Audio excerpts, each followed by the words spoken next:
우리가 이제 직업을 갖는 이유는 돈을 번다는 게 저는 가장 중요하다고 생각합니다.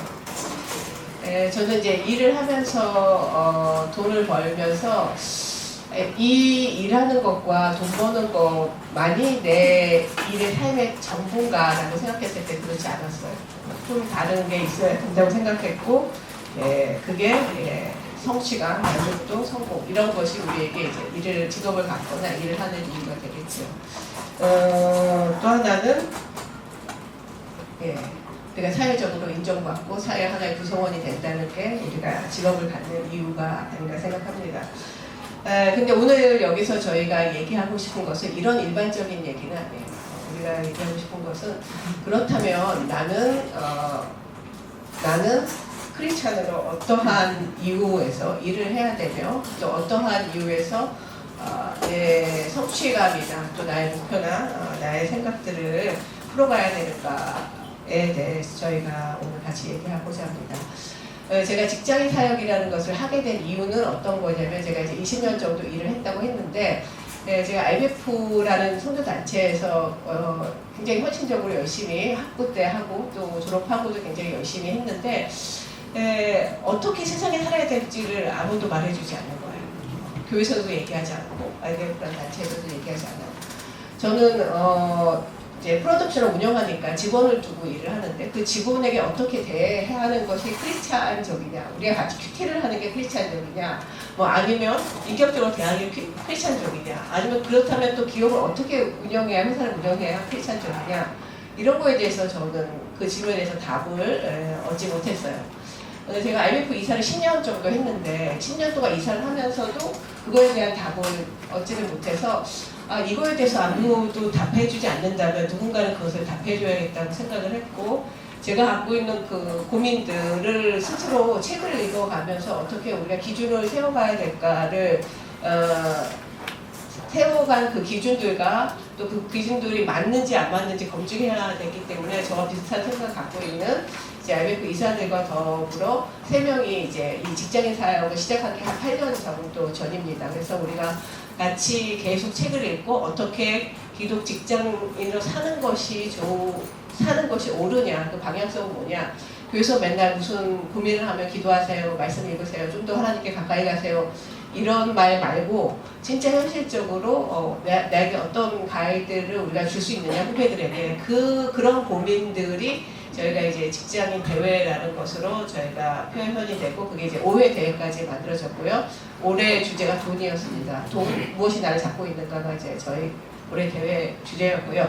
오늘 우리가 여기서 얘기하고 싶은 것은 지금 나의 고민은 무엇인가. 오늘은 여러분과 같이 지금 나의 고민은 무엇인가에 대해서 같이 얘기하겠습니다. 아마 여러분에게 두 가지 큰 고민이 있을 거예요. 하나는 직업에 관련된 거, 하나는 결혼에 관련된 거. 그렇죠? 네. 제가 이 두 가지 다 다루고 싶지만 그 1시간 한 20분 동안 그걸 다 다룰 수 없다라는 현실적인 문제에 봉착했습니다. 그래서 제가 하면서 오늘은 직업에 관련된 거를 주로 많이 하겠습니다. 그리고 여러분이 제 강의를 너무 마음에 든다, 그럼 다시 저를 초대하시면 결혼에 대한 거를 다시 하겠습니다. 근데 오늘 하고 이 정도 족하다 하면은 저를 다시 초대하지 않으시면 됩니다. 여러분의 고민은 저도 마찬가지고 어떤 거였냐면 이 직업이 나한테 맞는지, 이곳이 나한테 맞는지가 첫 번째 고민입니다. 이 직업이 과연 나한테 맞는가에 대해서 제가 이제 그 직장인 사역을 하면서 지금 저희가 한 10개 지역 모임을 하고 있어요. 서울시와 수도권에. 이제 그러면서 이제 수많은 청년들을 제가 만나죠. 그 중에 한 자매 예를 들어서 오늘 이 예를 좀 들겠습니다. 그 자매는 자업 안정성이 되게 좋아요, 직업이. 그러니까 그게 무슨 말이냐면 정년이 보장되어 있고 전문성이 보장되어 있고 그 자매도 상당히 능력이 있고 커리어가 있어요. 외국어를 굉장히 잘해서 그 외국어를 갖고 그 기반을 다졌기 때문에 그 영역 자체가 굉장히 분리되어 있고 잘하고 좋았어요. 그리고 다 좋았는데 문제는 이 자매가 다니는 그 곳이 굉장히 종교색이 강한 곳이었어요. 불교적인. 근데 이제 처음에는 신입사원일 때는 여러분 다 똑같겠지만 나를 어디에 하나님이 보낼만 주시면 감사했다. 그런 기도 많이 했잖아요. 하나님 어디만 보내주세요. 라면 하나님의 뜻을 열심히 하지만 이게 시간이 가면서부터는 이제 이게 내가 맞는가부터 시작해서 고민을 되는데 이 자매 같은 경우에는 그 연차가 올라가니까 그 종교 행사에 계속 참여를 해야 되는 일이 생긴 거예요. 그래서 이 자매가 저한테 상담했어요. 자기가 잡 안정성을 생각하면 요새 같은 때에 정년까지 보장된 이곳을 여자이기 때문에 유아교육, 그러니까 다 이렇게 뭐 육아휴직이나 이런 게 다 보장됐는데도 불구하고 이것을 내려놓고 그만두는 게 하나님의 뜻일까요? 이렇게 물어보더라고요. 그래서 내가 그건 네가 결정해야지. 하나님의 뜻이 거기 있는 건지 없는 건지는 알 수 없다라고 얘기를 했는데 그 친구가 굉장히 오랫동안 고민을 하다가 여기를 떠나도 하나님이 자기를 책임질 거라고 확신이 든다는 거예요. 그래서 이제 그곳을 사표를 쓰고 나왔습니다. 근데도 그쪽에서 계속 사람 뽑지 않고 너를 기다리겠다고 했는데 이 자매는 시간이 갈수록 인터뷰하러 오라는 데가 없는 거예요. 아시겠죠? 막 넣는데 인터뷰하러 오라는 데가 없으니까 그때부터 어떤 생각이 들겠습니까? 내가 잘못을 생각했구나. 하나님이 거기 있으라고 한 걸 내가 착각했나? 좀 더 참아야 되는 건가? 이제 이런 고민이 점점 들게 되면서 6개월 동안 이제 취업 활동을, 구직 활동을 했었어요. 계속 하다가 그때쯤 되면 어떤 마음이 드냐면 다시 돌아가야겠다 라는 생각이 듭니다. 이걸 내가 감수해야 될 것인데 내가 괜히 나왔구나 라고 생각하고 그러면서 우리가 생각하는 것이 나의 한계를 넘어설 때 우리는 의문이 듭니다. 하나님이 여기 하나님의 음성을 잘못 알았구나 라고 생각이 들어요.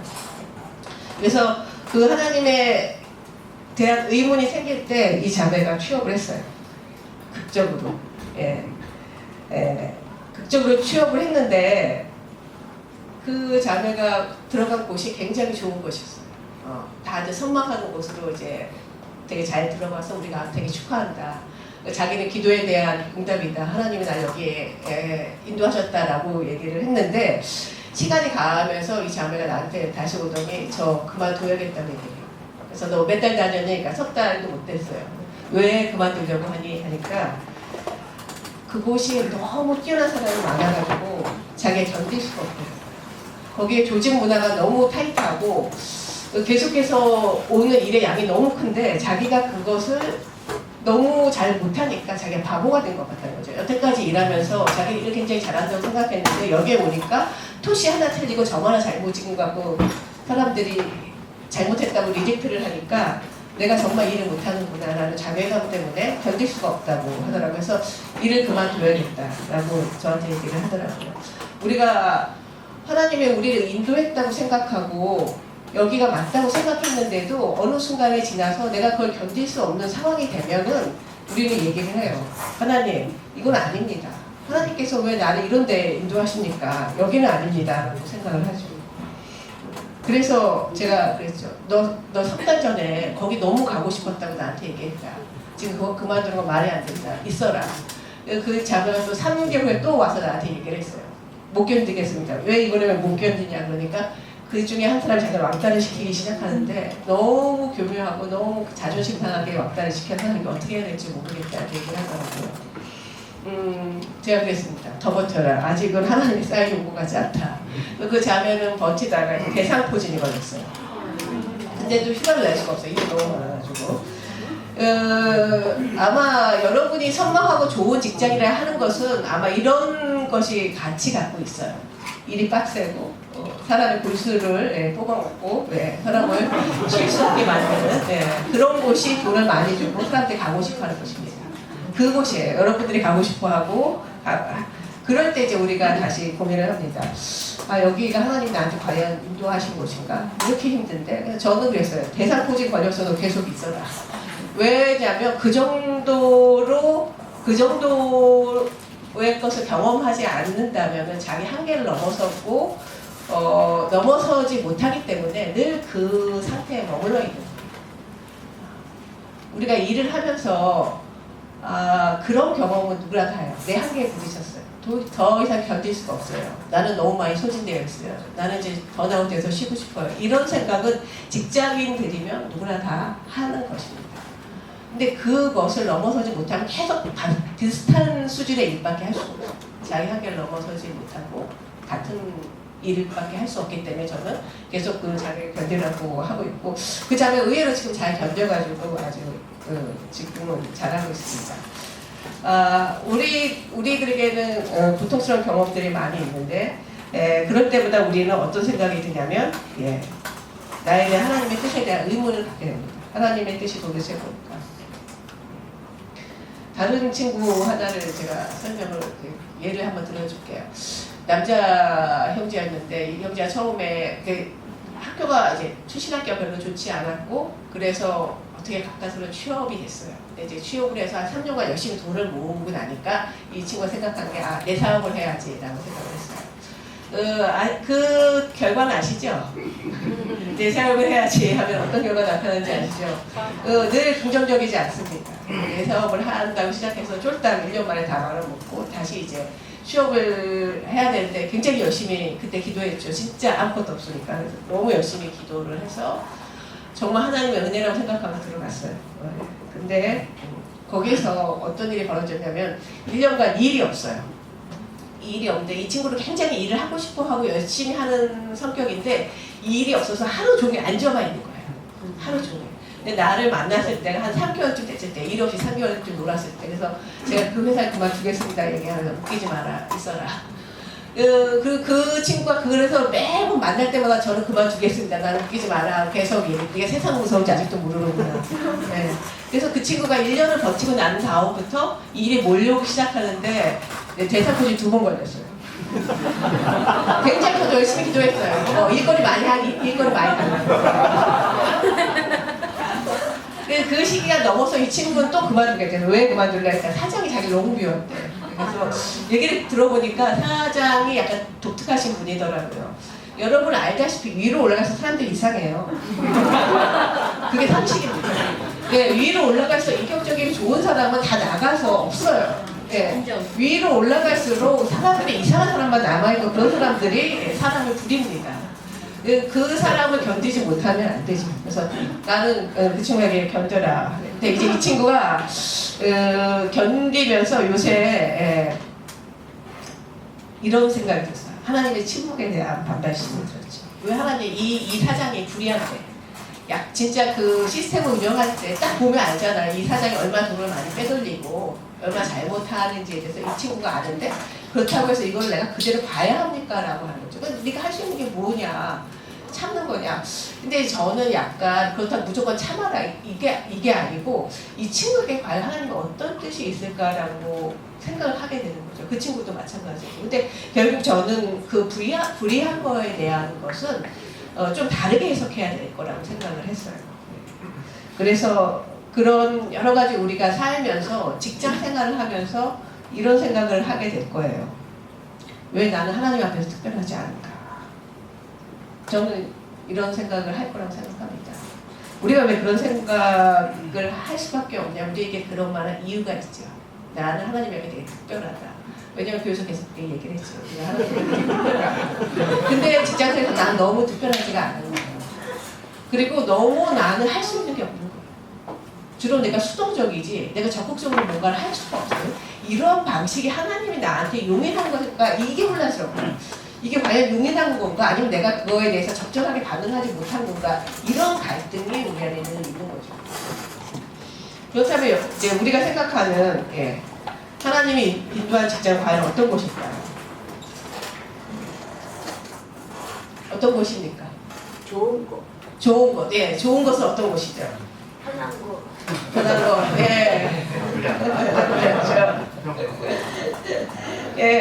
우리는 아까도 말했지만 하나님이 우리한테 나는 특별한 이유가 있다고 생각해요. 그 이유를 제가 말씀드릴게요. 나는 교회에 헌신했어요. 우리에게는. 그래서 처음에는 교회에 헌신한 걸 굉장히 감사했어요. 하나님이 나를 쓰시는구나. 그리고 두 번째, 헌신하면서 인정받는 게 굉장히 좋았어요.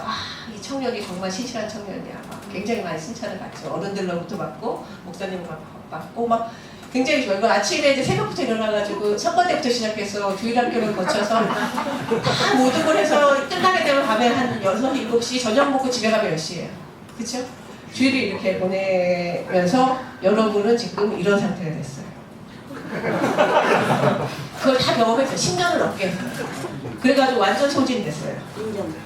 그러면서 이제는 어떤 마음이 드냐면 마음이 마른 장작처럼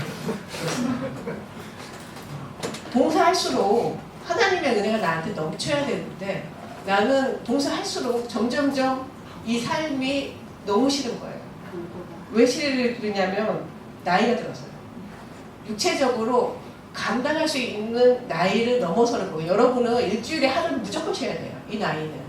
그러니까 30대가 넘어가서 30대로 바라볼 나이는 무조건 하루는 아무것도 안 하고 집에서 누워있어야 돼요. 인정. 그래야 여러분이 회사 나가서 어디서 일을 할 수가 있는 거예요. 그거는 그냥 생리적으로 그런 거예요. 근데 이제 다른 사람들은 교회를 안 다니는 사람들은 어쨌든 하루는 온전히 누워있고 그 다음 나머지를 움직이지만 우리는 일요일에 하루 너무 빡세게 하니까 월요일날 회사 가기가 너무 싫은 거예요. 일하기가 싫은 거죠. 그러니까 점점 갈수록 주일날 무서운 거예요. 주일 오면 어떡하지? 이 아침 들어서 하루 종일 이거 버티고 나면 어떡하지? 이런 생각이 우리에게 드는 거죠. 그렇게 우리가 했으면 하나님 어떻게 해야 돼요? 하나님은 어떻게 해야 되는지 뻔히 아시죠? 네. 하나님은 나에게 은혜를 베풀어야죠. 그게 하나님의 역할이죠. 하나님의 책임과 의무고 나는 나의 일을 했잖아요. 하나님 앞에 이렇게 봉사해서 했잖아요. 근데 이제 아시다시피 우리에게 더 그런 거 잘 봉사하지 않는다지. 이런 일은 잘안 믿는 애가 시집 잘 가고 뻘짓거리던 애가 직장 좋은 데 가서 잘난 척하고 진짜 그럴 때 너무 속이 상해요. 하나님은 너무 불공평합니다. 그래서 우리가 이렇게 하죠. 어머 이거요. 예. 그래서 더 이상 기도하지 않아요. 하나님이 내 기도를 듣는다고 생각하지 않거든요.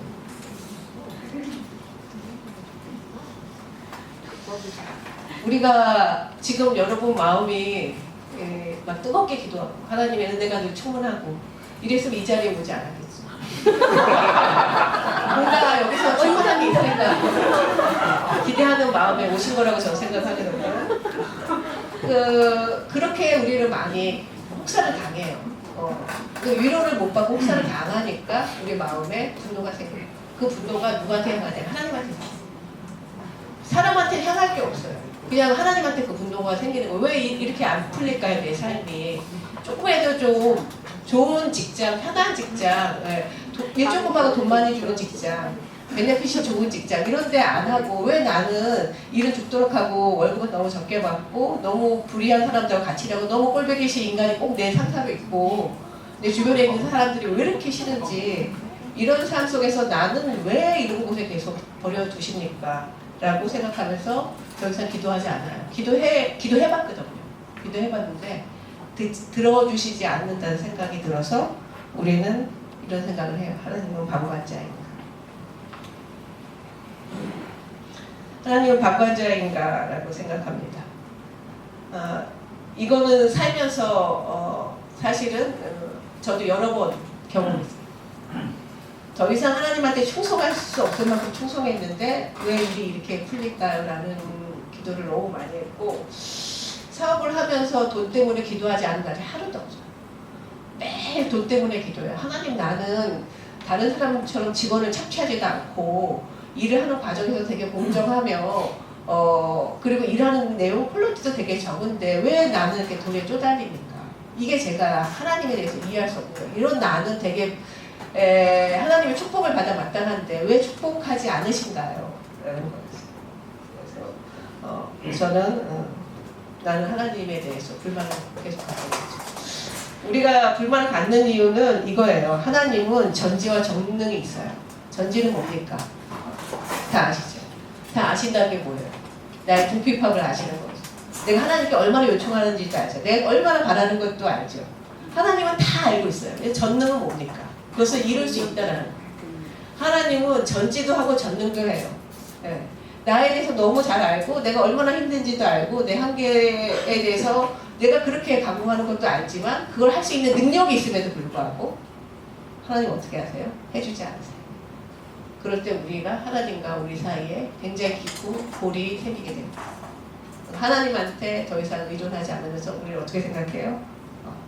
하나님은 저기 멀리 계시고 나의 경배를 받으시고 예배를 받으실 분이지 나랑 인격적으로 가까이 있는 분은 아니다라는 결론을 갖게 됩니다.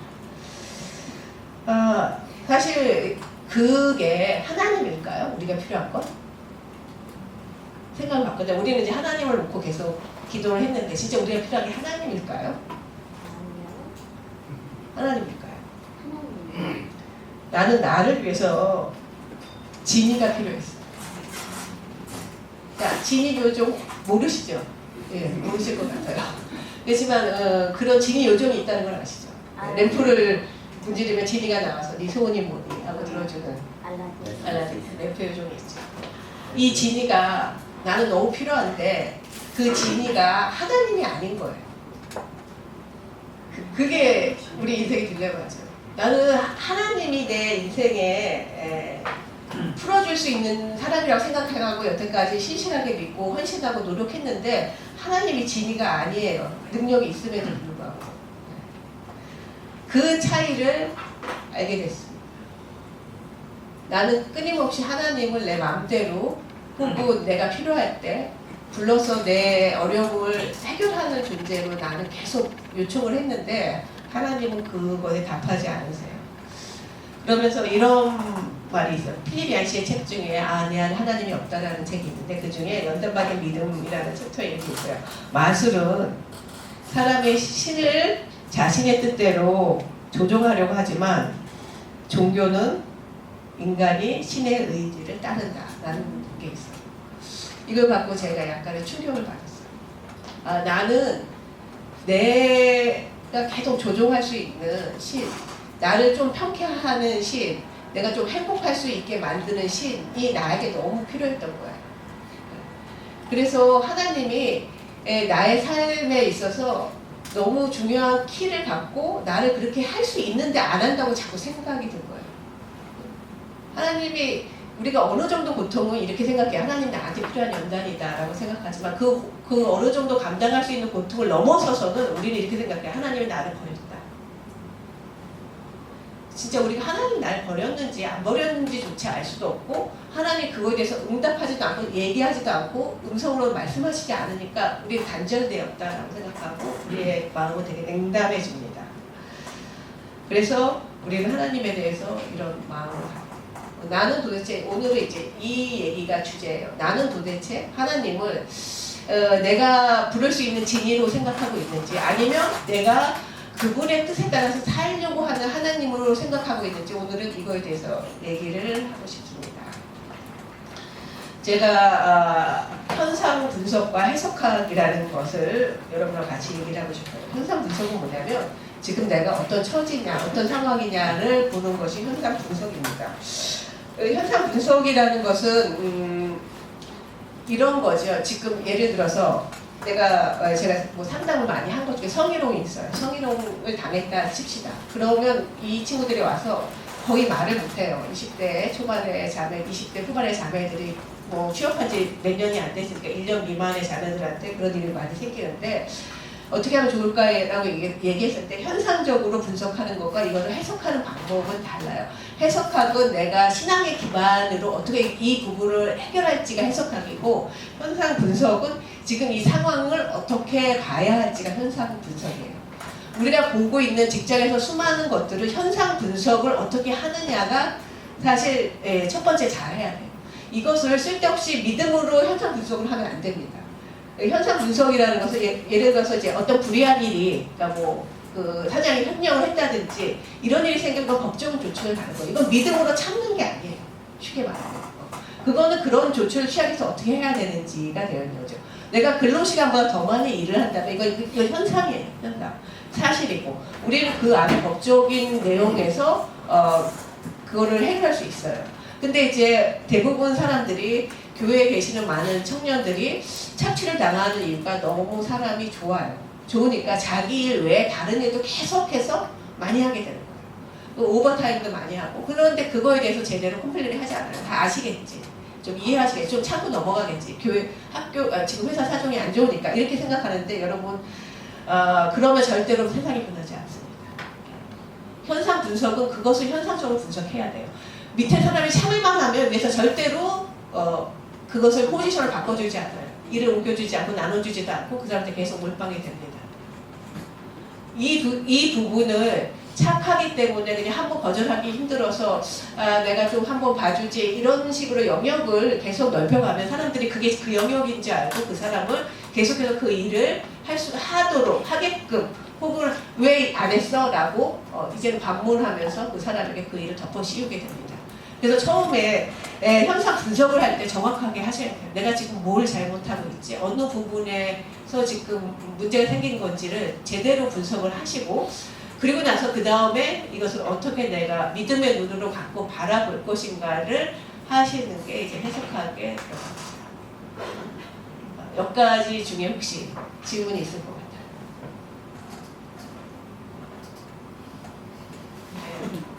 여러분이 고민하고 있는 지점이 여기가 많지 않습니까? 또 조금 이따 질문을 하죠. 어느 회사가 있어요. 근데 이제 거기서 어떠한 스탠스를 잡는 게 되게 어려운데 이제 어떤 회사가 있어요. 굉장히 큰 대기업인데 한 부서가 이제 없어지게 됐어요. 이제 뭐 올해 안에 없어진다고 났어요. 그렇게 나니까 20명의 사람들이 다 이제 이직을 하는 거예요. 갈 수 있는 데는 다 가는 거죠. 그래서 20명이 일을 했던 곳이 9명이 남아서 9명이 일을 하는데 9명이 남아서 일을 할 때 도대체 이제 관리자 그중에 3명이 관리자예요. 근데 아시다시피 이 3명의 관리자가 되게 무능하죠. 네.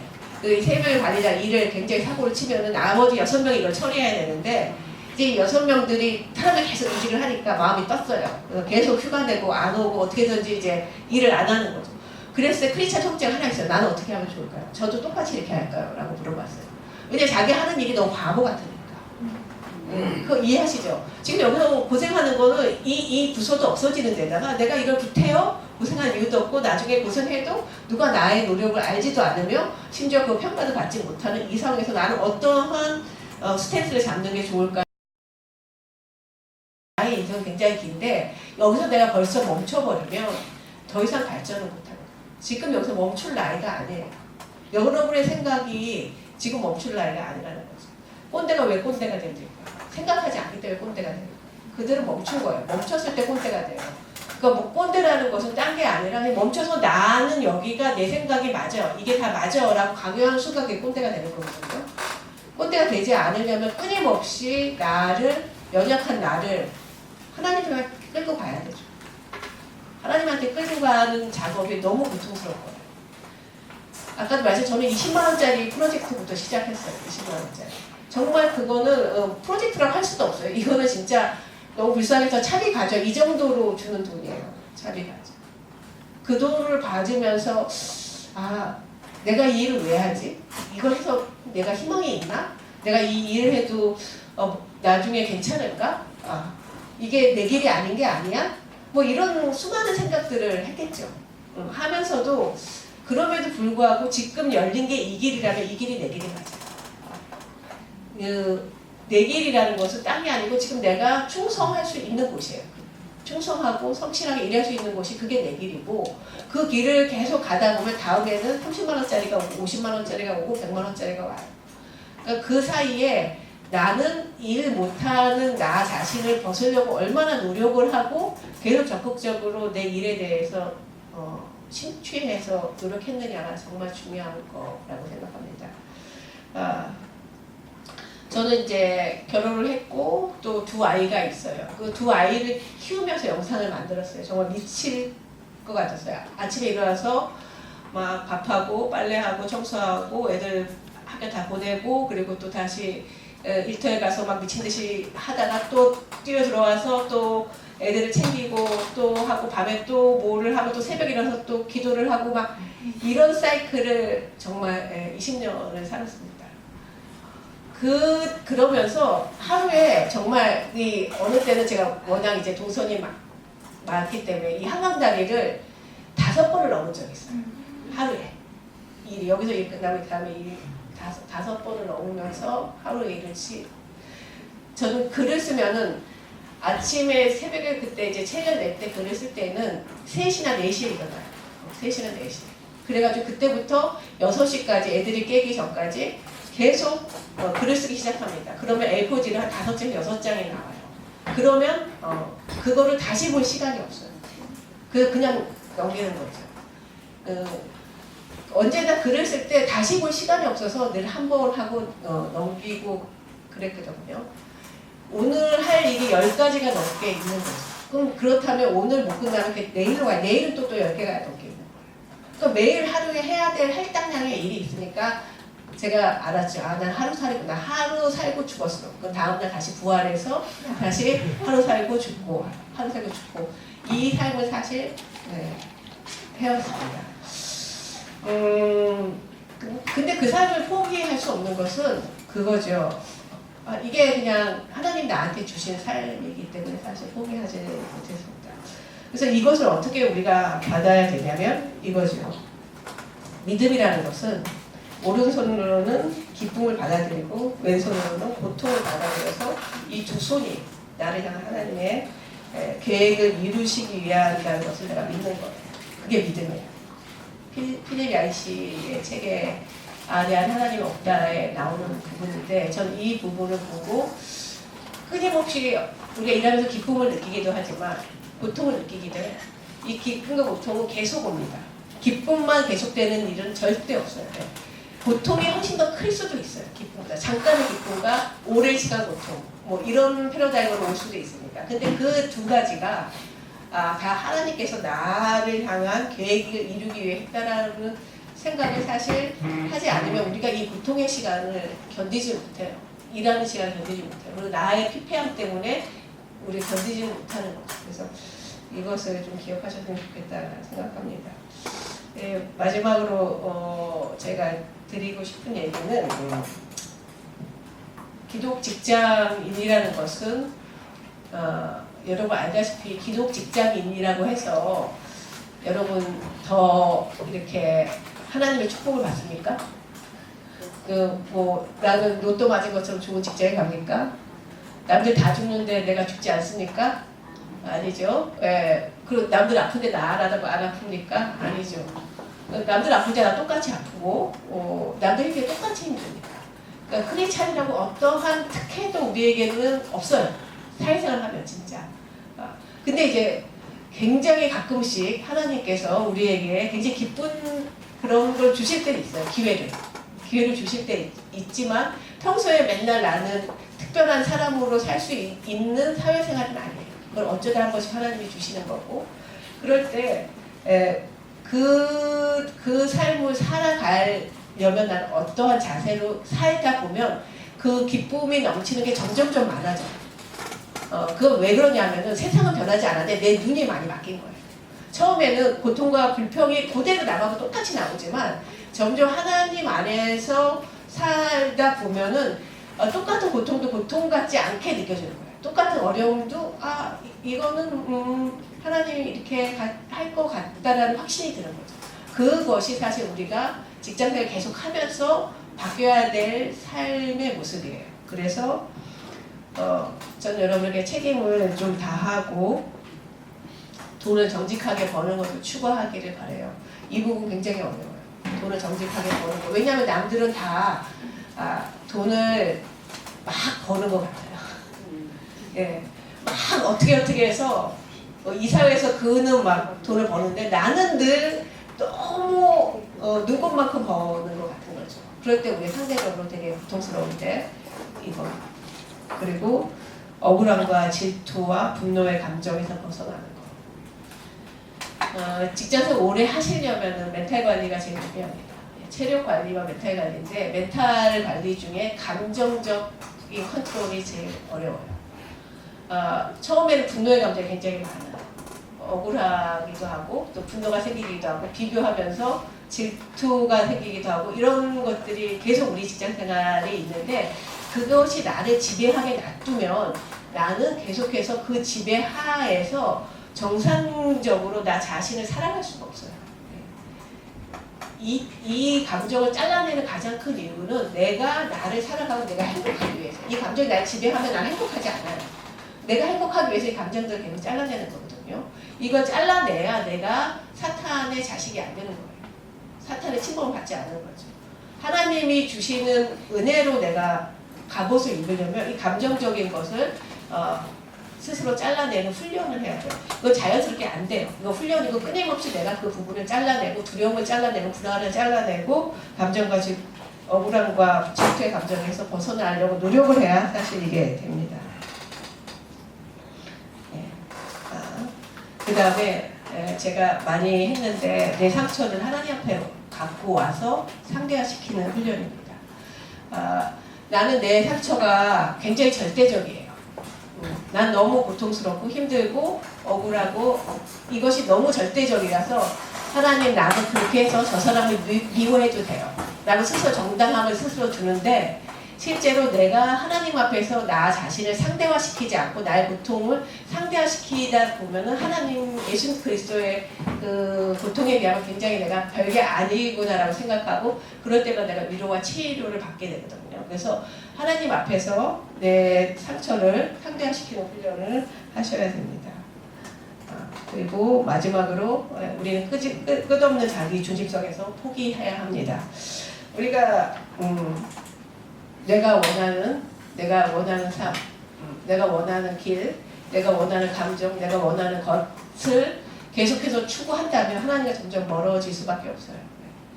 그렇게 되면 하나님과 동행하는 삶 자체가 불가능하고 제자의 삶을 살 수가 없어요. 기독 직장인이라는 것은 처음 보면 다 똑같아요. 일반 사회인하고 똑같아요. 그렇지만 그 사람이 점차 나이가 들수록 나이가 들고 연차가 올라갈수록 그 기독성이 발휘가 돼야 그 사람이 기독 직장인이에요. 똑같다라고 하면은 그 사람은 의미가 없는 거예요. 여러분의 삶이 1년 전하고 지금하고 봤을 때 어느 정도 성화의 삶을 살고 있습니까?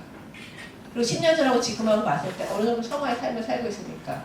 그 부분은 사실 내가 내 중심성을 계속해서 하나님 앞에 내어놓으려고 노력하지 않는다면은 나는 더 아마 지금 피폐하고 더 망가졌을 거예요. 우리가 이 삶을 살 때 이런 마음과 방향성을 갖지 않으면은 기독 직장인이 뭐야? 주일날 교회 갔다 오면 기독 직장인이야? 이거랑 똑같은 것이 되거든요. 그런 삶을 원치 않는다면 내 삶 속에서 계속 하나님을 초대해야 돼요. 내 일하는 영역 속에서 내 감정 속에서 하나님을 초대하고 하나님 앞에 나가고 그래서 내 감정과 내 생각들 하나님 앞에서 바뀌는 과정을 거쳐야 내가 기독 직장인이다 라고 할 수 있고 그것이 다른 삶과 다르게 보일 수 있는 거죠. 그래서 오늘은 이런 기독 직장인에 대해서 제가 강의를 했습니다. 예, 질문 받겠습니다.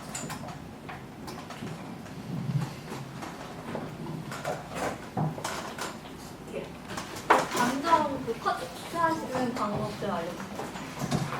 감정을 컨트롤하는 방법. 사실 제가 일을 하다가 회의를 할 때 거의 남자들 한 20명과 제가 회의할 때도 있어요. 그러면 그들이 얘기하는 것을 특이성이라고 해요. A, B가 이렇게 있으면 A가 얘기하면 A는 원래 그래요. B는 원래 그래요. 근데 제가 얘기하면 여자라서 그래요. 라고 얘기를 해요. 근데 굉장히 저는 사실 치욕스러운 감정을 느꼈어요. 그 회의를 하면서. 그래서 제가 그때 이제 폭발하지 않고 그때 갔던 감정을 딱 블록화 시켰어요. 그 감정을 딱 봉인해 버렸어요. 거기서는.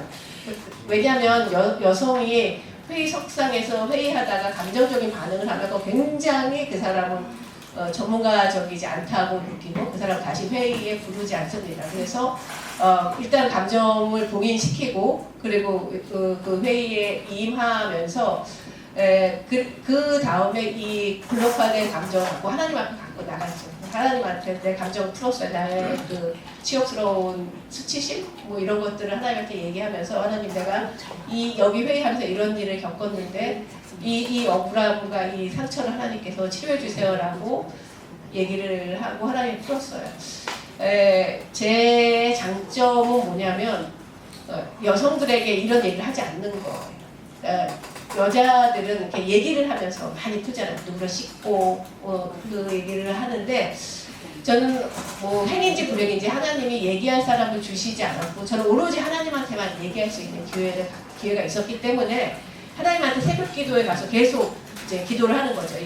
울면서 나의 억울함을 토로하는 시간이 실제로 하나님을 깊이 알고 나의 상처를 치유하는 시간이었는데, 만약에 내가 어떤 나를 이해할 수 있는 사람한테 계속 얘기를 했다면 난 끊임없이 그 사람이 그 사람한테 얘기하는 것으로 배설하는 것으로 난 끝났을 것 같아요. 그래서 얘기하는 것이 나눔을 하는 건 좋으나 너무 그 사람에게 자기 얘기를 다 이해받았으면 난 이제 다 끝이야 라고 하는 이런 걸로부터는 벗어나서 감정에 대해서 하나님께 나가는 훈련을 하시는 게 저는 좋지 않을까라고 생각합니다. 질문. 네.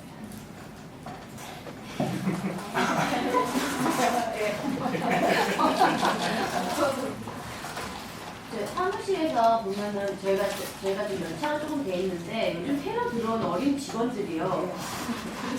이거 일을 시키려고 하는데 딱 한 얘기가 돼요. 제가 지금 바쁜데 그걸 왜 해야 돼요? 딱 이러더라고. 근데 저 그 얘기 너무 포함져가지고 일이 쏙 들어갔거든요. 이럴 때는 어떻게 대처를 해야 되나요?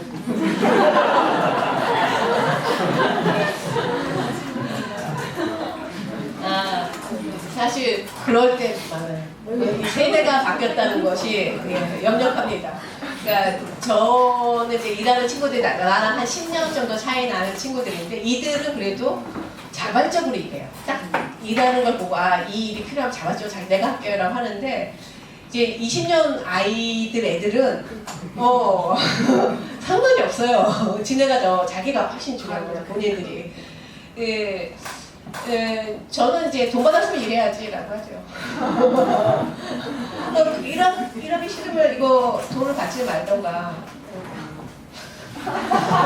너무 대놓고 얘기하지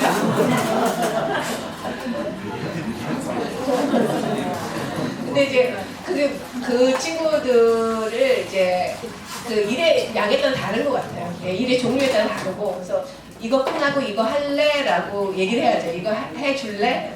이거 하면 좋겠다라고 얘기했을 때, 그거 끝나고 하면 괜찮아 라고 얘기를 해주면 그래도 양심 있으면 하겠죠. 그것까지 안 하면 그때는 진짜 이제 걔를 쫓아내야지. 근데 정희씨가 쫓아내기도 어려워요. 예. 그 회사에서 일적인 부분 때문에도 많이 부딪히는데 그 관계적인 것 때문에 좀 힘든 부분이 많은 것 같은데 맞아요. 좀 그런 잘하는 팁이라든지 이야기를 저는 이제 잘하는 팁을 얻기 위해서 애니어그램이라는 강의를 들었어요. 애니어그램을 듣고, 또 이제 그거 말고도 조직에서 또 회사에서 하는 여러 가지 프레질러라는 것도 있고요. 여러 가지가 있어요. 그래서 그것을 듣게 된 이유는, 제가 사람을 부리거나 사람을 써야 되는데 잘 특성을 파악해서 그 사람에게 맞게 해줘야 마찰이 없어서 그런 거거든요.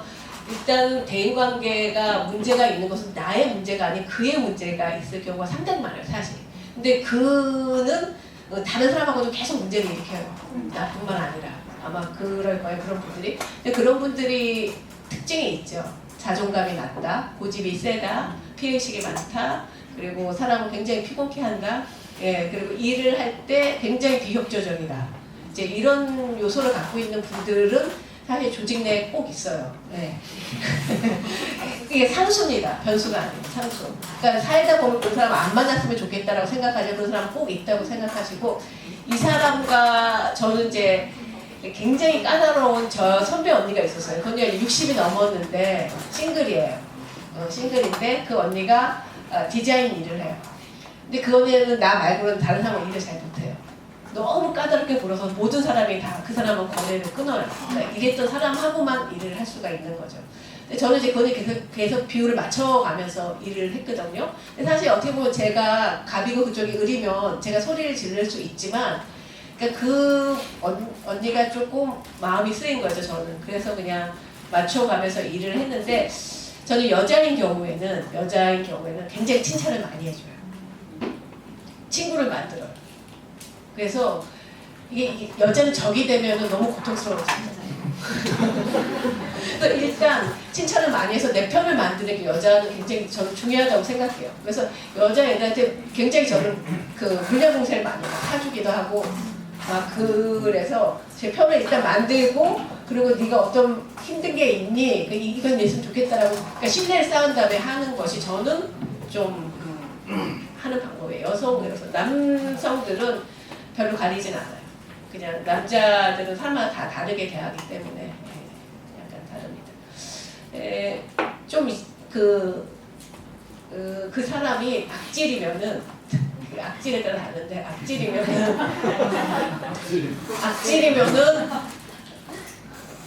쌩까세요.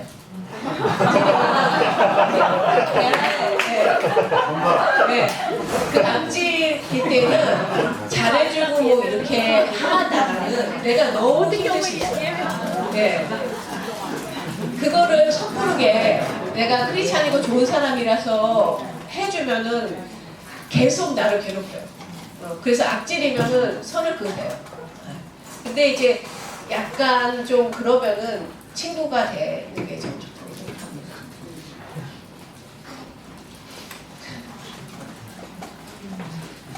예. 사회 초년생 때는 예. 다들 투구를 가지고 그렇죠. 직장에 들어가면 내가 직장생활 어떻게 할 것인가 고민돼서 사람들에게 영향을 끼치겠다라는 투구를 처음 하지만 막상 일을 시작하고 나면 내가 특별하지 않다는 걸 깨닫게 되고 그냥 삶에 충실해서 치열하게 사는 것만으로 방법이 없더라고요. 저도 그런 일을 듣고 있었는데 혹시 오늘 강의를 하시면서 교수님은 어떤 생각을 가지고 오셨을까라고 오늘 강의를 좀 봤는데 제가 개인적으로 느끼기에는 결론을 내신 게 그만큼 열심히 해라. 일을 잘 해야 된다. 나는 치열하게 잘 살아야 한다라는 걸로 저는 제 나름대로 결론을 듣고 생각하는데 혹시 제가 좀 무슨 부분이 있는지 제가 두 가지를 했어요. 기독 직장인에서 기독의 포인트를 줘야 되느냐, 직장의 포인트를 줘야 되느냐에 따라 다른데 우리가 직장인이면 직장인으로서의 역할을 해야 됩니다. 처음에 제가 직업을 갖는 이유가 돈을 버는 것이다. 사회 일원이 되는 것이다. 사람들로부터 인정받고 싶은 욕구가 채워지는 것이다. 라고 직업을 갖는 세 가지 이유를 얘기했는데 우리가 직장인이면 돈을 받는 만큼 일을 해야 돼요. 그 기본적인 게 안 된 사람들이 너무 많아요. 사회에서. 저는 그것은 크리스찬은 아니라고 생각해요. 그래서 내가 성실하게 일을 열심히 했다라면은 그거는 더 그 이상 내가 거기서 본이 되고 이럴 필요는 그러면 좋겠지만 모든 사람이 그럴 수는 없다고 생각해요. 현실적으로. 나는 내 역할에 최소한 사람을 욕먹는 정도로 일을 못하면은 그건 너무 부끄러운 일이고 성실하지 않은 거라고 생각하거든요. 제가 일 못한 사람의 특징을 얘기한 거는 우리 중에 혹시 그런 사람이 있다면 그건 너무 나이브한 거예요. 게으른 겁니다.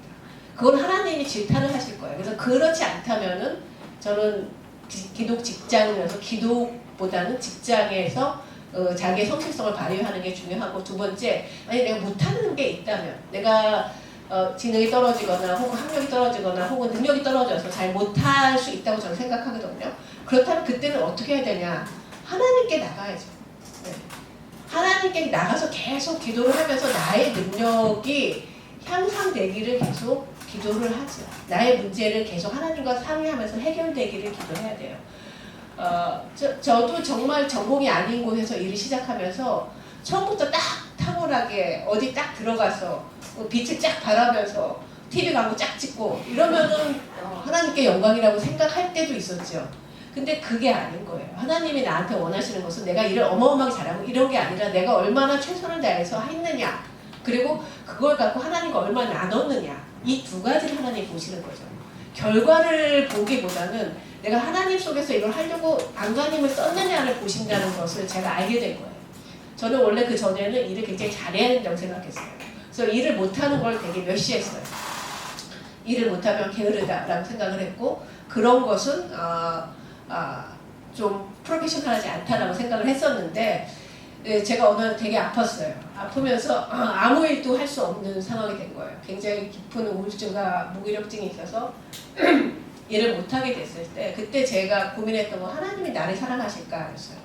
나 일도 못하는데 능력도 없는데 이런 나를 사랑하실까였는데 하나님이 이런 나를 굉장히 깊이 사랑하신다는 걸 알게 된 거죠. 그러면서 제가 생각한 것은 하나님의 일의 결과, 완벽한 일, 너무 완벽하기 위해서 미친듯이 노력하는 거, 이것을 원하시는 게 아니라 그냥 못하던 잘하던 그 안에서 하나님과 계속 교류를 하면서 하나님과 나와의 관계가 깊어지는 거, 이걸 원하신다는 것을 제가 알게 됐어요. 그러면서 생각이 바뀌었어요. 일을 못해도 돼. 현재는 못해도 돼. 그렇지만 앞으로도 못하면 안 돼. 아시겠죠? 현재 못하는 건 오케이예요. 그거는 뭐 어쩔 수 없다고 생각하거든요. 근데 계속 노력을 하고 하나님이 더불어 하면은 뭔가 특성이 발견이 돼요. 하다못해 인품이 좋다든지 사람들의 고통을 해결할 수 있는, 아니면 뭐 많은 사람을 도와줄 수 있다든지 뭔가가 개발이 되는데, 그런 노력조차 안 하는 것은 그거는 양쪽 다 게으른 거예요. 직장인으로도 게으르고 기독인으로도 게으르고.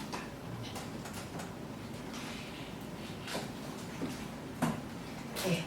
나 질문해줄게요. 방금 깊은 우울과 이런 시간을 보내셨다고 했는데 어떻게 시간을 보내고 어떻게 회복하셨어요? 예. 저는 이제 그때 갱년기였던 것 같아요. 갱년기가 왔고, 아무 일도 할 수가 없더라고요. 진짜. 아마 저를 알고 있는 모든 사람을 믿을 수 없다고 했었을 거예요. 제가 좀 에너지가 많고 일을 많이 벌리는 스타일인데, 그때는 사무실을 일단 폐쇄를 했어요. 사무실을 폐쇄를 하고, 그 일하던 친구들을 다 프리랜서로 하고 컴퓨터를 사줬어요. 그래서 집에서 다 자택근무를 하게 했고, 저도 자택근무로 돌렸어요. 사무실 자체가 없어지니까 일단 비용이 나가는 게 없어지고, 이제 일하는 만큼 서로 가져가는 시스템으로 바꾼 거죠. 그러니까 제가 일단 일의 양을 확 줄인 거예요. 평소에 한 3분의 1 정도로 이제 일을 하고, 나머지 시간을 계속 여행을 좀 했어요. 저는 그때. 그리고 그러니까 그때 제 생각해보면 20년을 너무 쉬지 않고 살았던 것 같아요. 그래서 하나님이 주셨는지, 아니 육체적으로 너무 한계를 느껴서 그런 일이 생겼는지 모르지만, 한 1년 쉬고 일을, 그러니까 제가 제일 걱정했던 건, 제가 생계를 책임지는 삶인데 책임질 수 있을까요? 이게 하나님한테 기도를 했어요. 하나님, 내가 먹고 살 수 있을까요? 굶어 죽지 않을까요? 이걸 놓고 기도를 했는데, 하나님이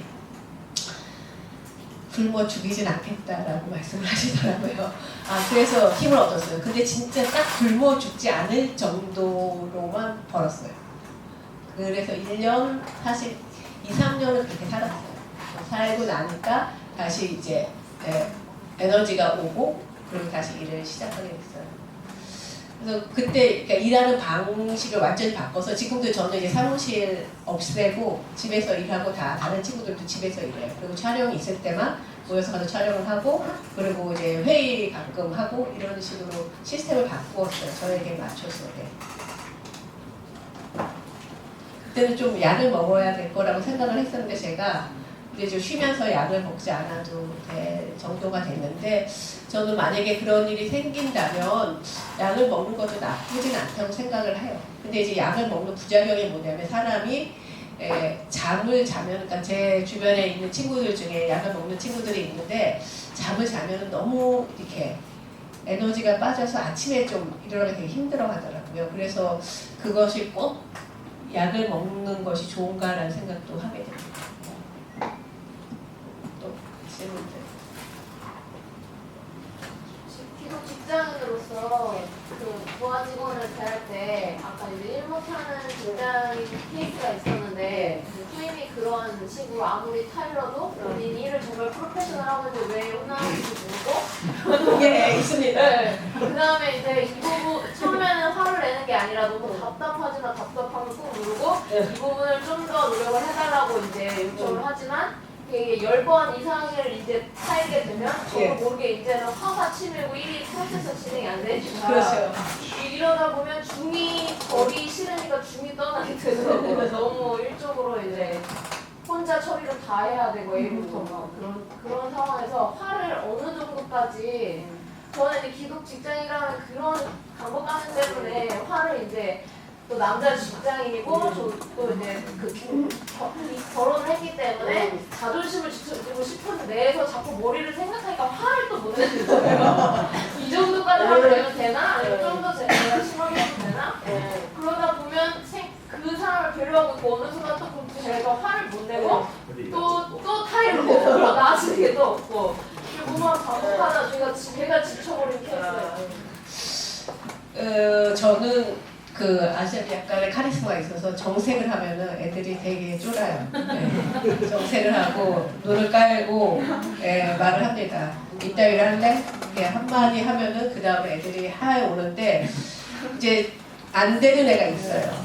걔는 내보내도록 기도를 제가 몇 달을 했어요.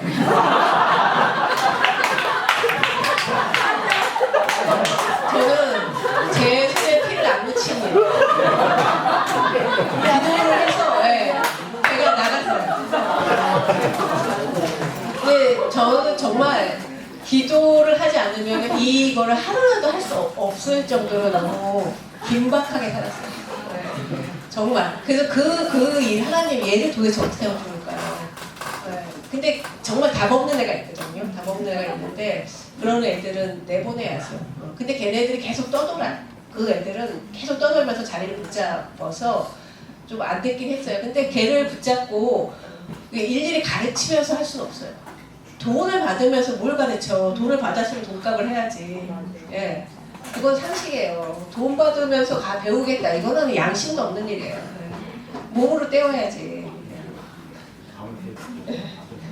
그래서 옮기지 마시고 화를 내야 돼요. 이렇게 하시면 일을 못하죠. 라고 정색을 하셔야죠. 예. 일을 못하죠. 일을 그만하시라는 거 아닙니까? 라고 해야죠. 존댓말 쓰세요. 화낼 때. 예. 화낼 때 존댓말 쓰시는 게 필요합니다.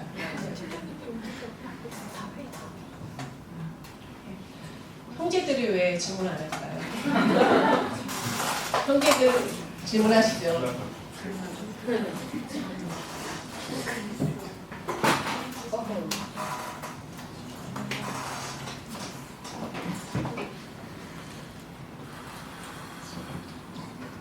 마지막 질문 받습니다.